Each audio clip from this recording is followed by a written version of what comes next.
Hello knitters, Barbara Benson here. I'm an independent knitwear designer who also likes to make videos here on my YouTube channel, Watch Barbara Knit. If you'd like to know more about my knitwear designs, please check in the description below, and there you will find a link to my Ravelry page where you will see all the patterns I have designed that you can get and knit up for yourself. Also in the description below, you will find a link to the Watch Barbara Knits Facebook group. Love to have you come over and join us. It is a place where we can continue the conversations that we start here, specifically talking about things that we bring up here on the YouTube channel and my designs. This is lesson 2 in my How to Read Knitting Patterns series. I'm trying to break this down into small, easily digestible chunks just so that it's not all of this information all at the same time to overwhelm you.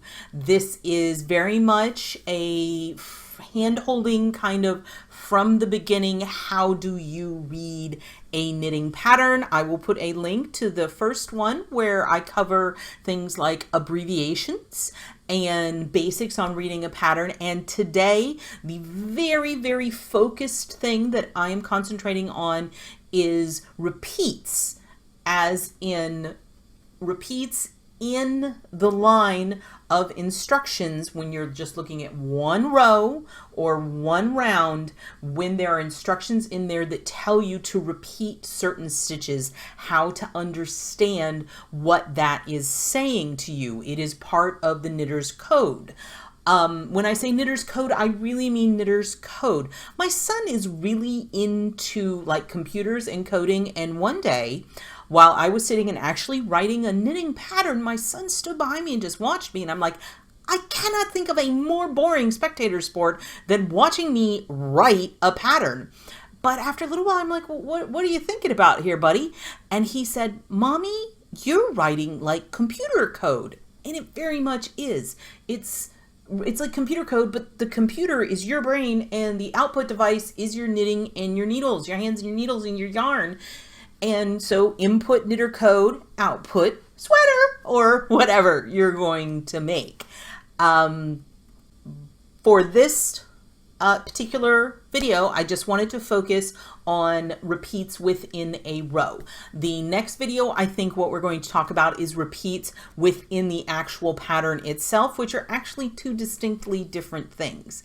And again, I'm just trying to answer some questions that I've seen come up on different knitting boards and forums and things like that. If you have any questions or parts of reading a pattern that give you difficulty, please let me know in the comments below, and I will see if I can do my best to address those questions. So now let's look at repeats within a row.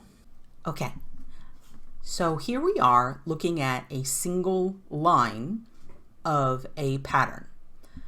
Right here at the beginning, row 1. It tells you that you're on row 1. It tells you a little bit more information that you might be surprised to find out, and that is, since it says row instead of round, that tells you you're working flat.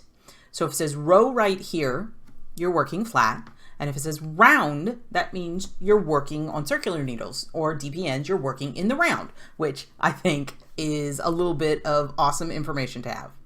Next, right here, this is telling you that row 1 is your right side. You're working flat, right side versus wrong side. That is important in a lot of patterns. And one of the tips I give people is, once you get started, put a locking stitch marker on the right side so you always know when you pick up your knitting which side is the right side.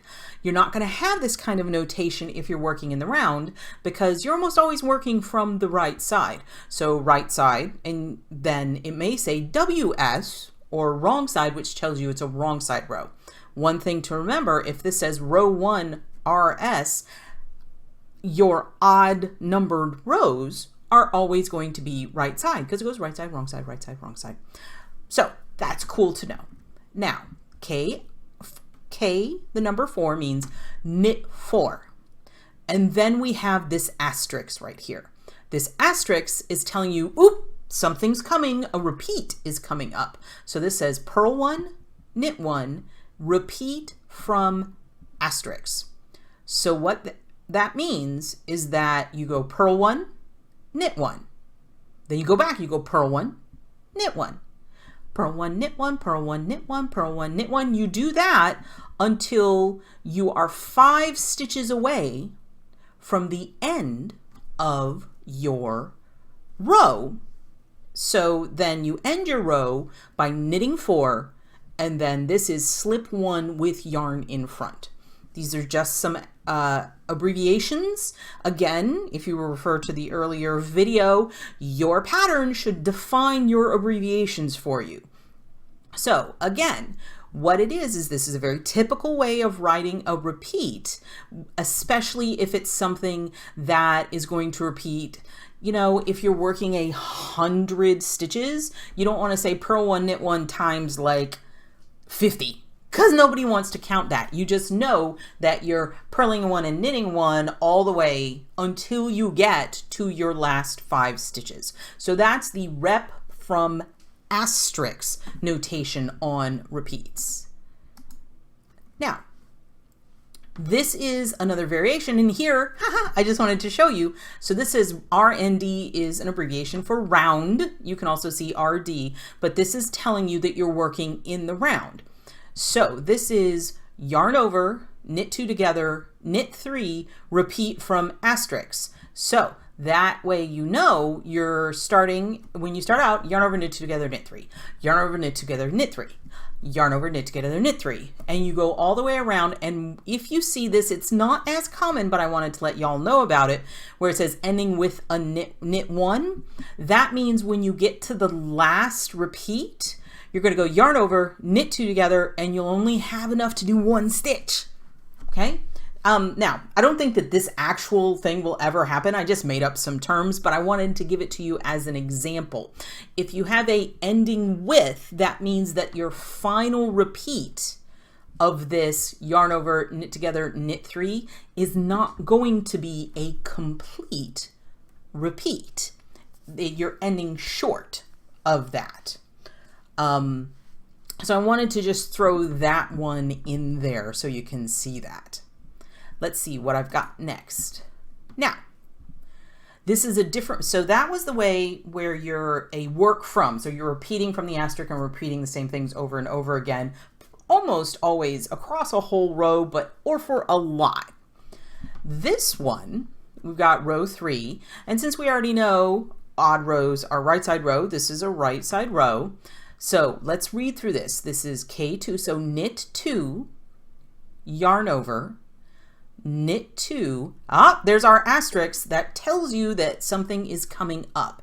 So purl 1, knit 2 together, yarn over, slip 1, knit 1, slip 1, yarn over, slip, slip, knit. Oh, and there's a second asterisk. Instead of a semicolon and saying repeat from that asterisk, we have a second asterisk. So what that is telling us is that we're framing this section. You have to think about the information between these two as a unit, because you have to do this and then see this X.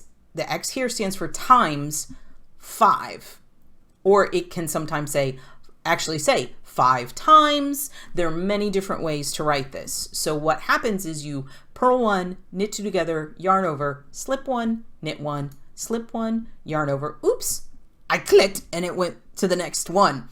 And what this is showing you is that you don't always have to use asterisks. This is telling you the exact same information, but instead of asterisks, I've used parentheses, which you see the parentheses very frequently. So this is the exact same thing, but instead of it being an asterisk here and an asterisk here, it's parentheses. So it's knit 2, yarn over, knit 2, purl 1, knit together, yarn over, slip 1, knit 1, slip 1, yarn over, slip, slip, knit, times 5. So when you see this times 5, once you've worked this once, then that tells you have to go back and go purl 1, knit 2 together, yarn over, slip 1, knit 1, slip 1, yarn over, slip, slip, knit.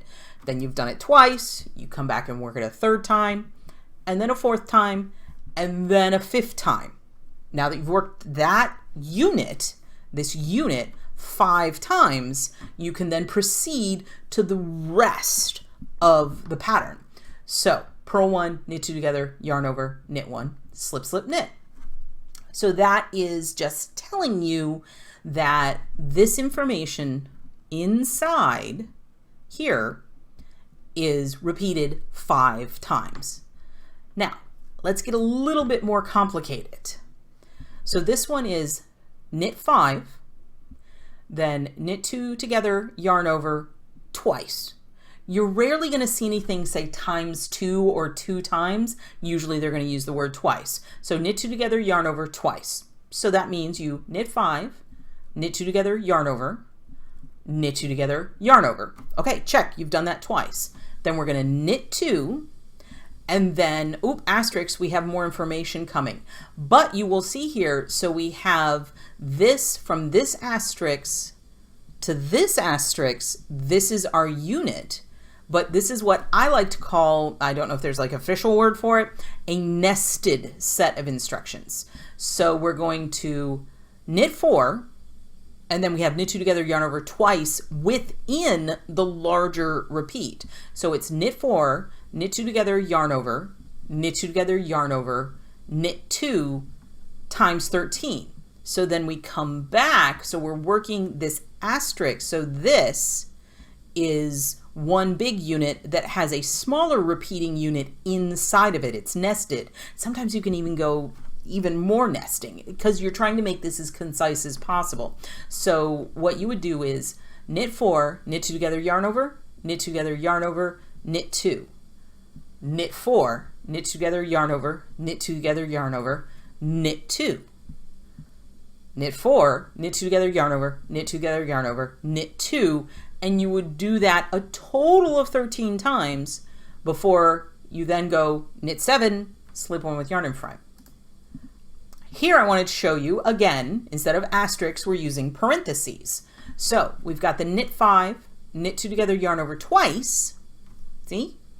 And then what we've done here is we've got our parentheses designating our larger unit that's to be repeated with fancy brackets on the inside, telling you that this is repeated within your overall repeat. So you have, again, a nested repeat. So just like the other one, it would be knit 4, knit 2 together, yarn over, knit 2 together, yarn over, knit 2. Knit 4, knit 2 together, yarn over, knit 2 together, yarn over, knit 2. And again, until you have a total of 13 repeats of that larger unit that has the smaller repeat nested inside of it. Okay? It's again, it's code, so it takes a while to learn how to read it, but it makes sense once you get a hang of it. And there you go. I tried to keep it concise. I don't want to overload you with information. I hope that that cleared any questions up, and if it brought up more questions, just let me know in the comments below and I will see if I can address those. If you like this video, please give it the thumbs up, click that like button. And if you would like to be notified whenever I upload a new video, please subscribe to my channel and select notifications. Thank you so much.